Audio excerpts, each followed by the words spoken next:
আমি চাই যেমন আসলে ডাকসু নির্বাচন যাতে প্রত্যেক বছর বছর হয়, যেমন বিগত বছর দেখা গেছে যে হয়েছে আবার থেমে থেমে হয়েছে, এরকমটা আমি আসলে আসলে আসলে চাই না। আমি চাই এরকম একটা আসলে রাজনীতিবিদ আসুক, যেই আসুক, যে আমাদের উন্নয়নমূলক কার্যক্রমগুলো করুক।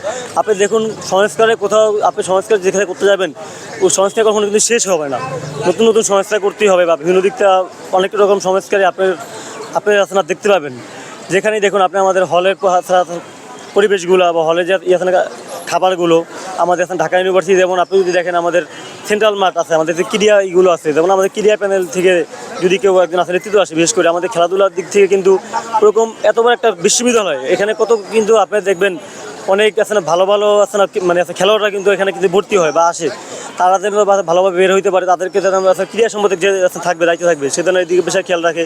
এছাড়াও যে বিপি হবে সে যেন সকল বিষয়ে আছে না নেতৃত্ব সুন্দরভাবে আসলে গড়ে তুলতে পারে। আমাদের ঢাকা বিশ্ববিদ্যালয়, যেটা অক্সফোর্ড খ্যাত বলা হয়, এটাকে যেন আরও সুন্দরভাবে এটা গড়ে তুলতে পারে। শিক্ষার্থীদের বৈষম্যমূলক যেগুলো আছে এগুলো যাতে আসলে তুলে ধরতে পারে, এগুলো থেকে যাতে আমাদের কাছে বের করে নিয়ে আসতে পারে। এই যে ফ্যাসিস্ট সরকারের আমলে যেরকম একটা ছিল ওরকম এখন বর্তমানে আমি কোনো রাজনৈতিক দলকে আর কি আসলে দোষ দিব না, কারণ কি সবাই এখন সমানভাবে কাজ করতেছে, কেউ কারো আসলে বাধা হয়ে দাঁড়াচ্ছে না বা কেউ কাকে অভিযোগ তুলতেছে না, সবাই সমানভাবে কাজ করতেছে। আগের মতন হয়তো বা কখন আর আসলে হবে না, আর আসলে করবেও না।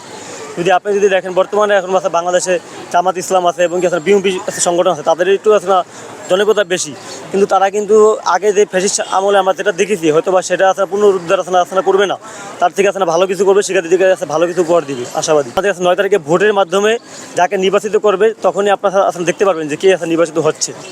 বিশ্ববিদ্যালয়টা কেমন চাওয়ার ভিত্তিতে আপনার এই প্রশ্নটা অ্যাকচুয়ালি আমি ওইভাবে আপনাকে আসলে তুলে দিতে পারবো না। যদিও আমাদের বিশ্ববিদ্যালয় আমরা চাবো সবাই মানে যেটা বলে বৈষম্য মুক্ত, এবং কি আসলে রাজনীতিটা যাতে হয় আপনার এরকমভাবে রাজনীতিটা হয় ক্যাম্পাসে, যাতে সবার অধিকার থাকে, সাথে সবার কাছে কথা বলার অধিকার থাকে, এরকমভাবে বিশ্ববিদ্যালয়টা আমি চাই।